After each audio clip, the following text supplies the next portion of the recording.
But who could imagine that this was not yet all for Akakievich, that he was fated to live noisily for a few days after his death, as if in reward for his entirely unnoticed life? Yet so it happened, and our poor story unexpectedly acquires a fantastic ending. The rumor suddenly spread through Petersburg that around the Kalinkin Bridge and far further a dead man had begun to appear at night in the form of a clerk searching for some stolen overcoat, and under the pretext of this stolen overcoat, pulling from all shoulders, regardless of rank or title, various overcoats. With cat, with beaver, with cotton quilting, raccoon, fox, bearskin coats, in short, every sort of pelt and hide people have thought up for covering their own. One of the clerks from the office saw the dead man with his own eyes and recognized him at once as Akakievich. This instilled such fear in him, however, that he ran away as fast as his legs would carry him, and thus could not take a good look, but only saw from far off how the man shook his finger at him. From all sides came ceaseless complaints that the backs and shoulders, not only of titular, but even of privy councillors themselves, were completely subject to chills on account of this nocturnal tearing off of overcoats. An order was issued for the police to catch the dead man at all costs, dead or alive, and punish him in the harshest manner, as an example to others, and in this they nearly succeeded. Namely, a neighborhood policeman on duty had already quite seized the dead man by the collar in Kirkyushkin Lane, catching him red-handed in an attempt to pull a frieze overcoat off some retired musician who had whistled on a flute in his day. Having seized him by the collar, he shouted and summoned his two colleagues, whom he charged with holding him while he went to his boot just for a moment to pull out his snuff box, so as to give temporary refreshment to his nose, frostbitten 6 times in his life. But the snuff must have been of a kind that even a dead man couldn't stand. The policeman had no sooner closed his right nostril with his finger while drawing in half a handful with the left, than the dead man sneezed so hard that he completely bespattered the eyes of all 3 of them. While they tried to rub them with their fists, the dead man vanished without a trace, so that they did not even know whether or not they had indeed laid hands on him. After that, on-duty policemen got so afraid of dead men that they grew wary of seizing living ones and only shouted from far off, "Hey, you! On your way!" And the dead clerk began to appear even beyond the Kalinkin Bridge, instilling no little fear in all timorous people. We, however, have completely abandoned the certain important person, who in fact all but caused the fantastic turn taken by this, incidentally perfectly true, story. First of all, justice demands that we say of this certain important person that soon after the departure of the poor, roasted to ashes Akakievich, he felt something akin to regret. He was no stranger to compassion. His heart was open to many good impulses, though his rank often prevented their manifestation. As soon as his out-of-town friend left his office, he even fell to thinking about poor Akakievich. And after that, almost every day he pictured to himself the pale Akakievich, unable to endure his superiors roasting. He was so troubled by the thought of him that a week later he even decided to send a clerk to him, to find out about him and whether he might indeed somehow help him. And when he was informed that Akakievich had died unexpectedly of a fever, he was even struck, felt remorse of conscience, and was in low spirits the whole day, wishing to divert himself somehow and forget the unpleasant impression. He went for the evening to one of his friends, where he found a sizable company, and best of all, everyone there was of nearly the same rank, so that he felt no constraint whatsoever. This had a surprising effect on his state of mind. He grew expansive, became pleasant in conversation, amiable. In short, he spent the evening very pleasantly. At supper, he drank 2 glasses of champagne, an agent known to have a good effect with regard to gaiety.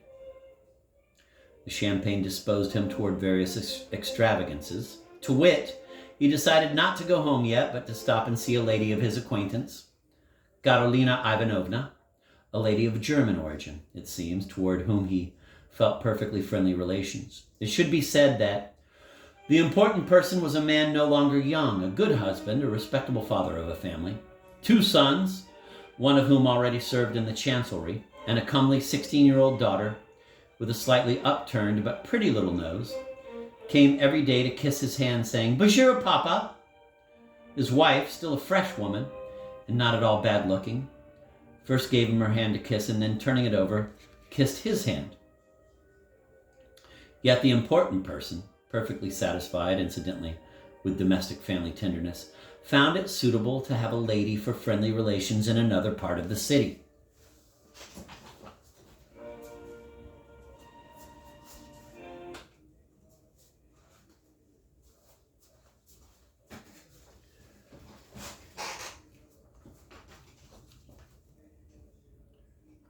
This lady friend was no whit better or younger than his wife, but there exist such riddles in the world, and it is not our business to judge of them. And so the important person went downstairs, got into his sleigh, and said to the driver, "To Carolina Ivanovna's," and himself, wrapped quite luxuriantly in a warm overcoat,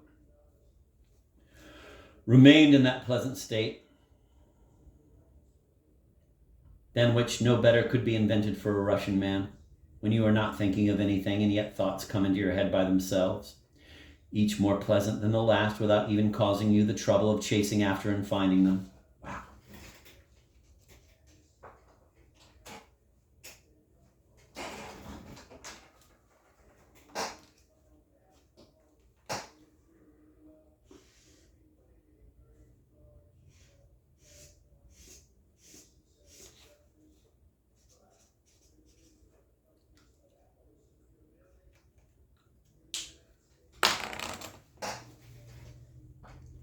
Filled with satisfaction, he kept recalling all the gay moments of that evening, all his words that had made the small circle laugh.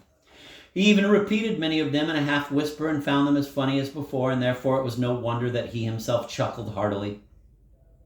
Occasionally, however, a gusty wind interfered with him, suddenly bursting from God knows where and for no apparent reason, cutting at his face, throwing lumps of snow into it, hoisting the collar of his coat like a sail,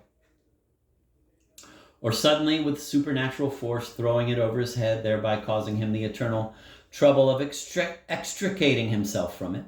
Suddenly, the important person felt someone seize him quite firmly by the collar. Turning around, he noticed a short man in an old, worn-out uniform, in whom, not without horror, he recognized Akakievich. The clerk's face was pale as snow and looked exactly like a dead man's. But the important person's horror exceeded all bounds when he saw the dead man's mouth twist and, with the horrible breath of the tomb, utter the following words. "Ah, here you are at last. At last I've sort of got you by the collar. It's your overcoat I need. You didn't solicit about mine and roasted me besides. Now give me yours." The poor, important person nearly died. However full of character he was in the chancellery and generally before subordinates, and though at a mere glance at his manly appearance and figure everyone said, "Oh, what a character!" Here, like a great many of those who are powerful in appearance, he felt such fear that he even became apprehensive, not without reason, of some morbid fit. He quickly threw the overcoat off his shoulders and shouted to the driver in a voice not his own, "Home at top speed!" The driver, hearing a voice that was usually employed at decisive moments and even accompanied by something much more effective, drew his head between his shoulders just in case, swung his knout, and shot off like an arrow. In a little over 6 minutes, the important person was already at the door of his house, pale, frightened, and minus his overcoat. He came to his own place instead of Carolina Ivanovna's, plodded to his room somehow or other, and spent the night in great disorder, so that the next morning over tea his daughter told him directly, "You're very pale today, Papa." But Papa was silent. Not a word to anyone about what had happened to him or where he had been or where he wanted to go. This incident made a strong impression on him. He even began to say, "How dare you? Do you realize who was before you?" Far less often to his subordinates. And if he did say it, it was not without first listening to what the matter was. But still more remarkable was that thereafter the appearances of the dead clerk ceased altogether. Evidently, the general's overcoat fitted him perfectly. At least there was no more talk about anyone having his overcoat torn off. However, many active and concerned people refused to calm down and kept saying that the dead clerk still appeared in the more remote parts of the city. And indeed, one policeman in Colomna saw with his own eyes a phantom appear from behind a house. But being somewhat weak by nature, so that once an ordinary adult pig rushing out of someone's private house had knocked him down, to the great amusement of the coachmen standing around, for which jeering he extorted a half kopeck from each of them to buy snuff. So, being weak, he did not dare to stop it, but just followed it in the darkness until the phantom suddenly turned around, stopped and asked, "What do you want?" and shook such a fist at him as is not to be found even among the living. The policeman said nothing and at once turned to go back. The phantom, however, was much taller now, had an enormous mustache, and, apparently making its way toward the Apukov bridge, vanished completely into the darkness of night.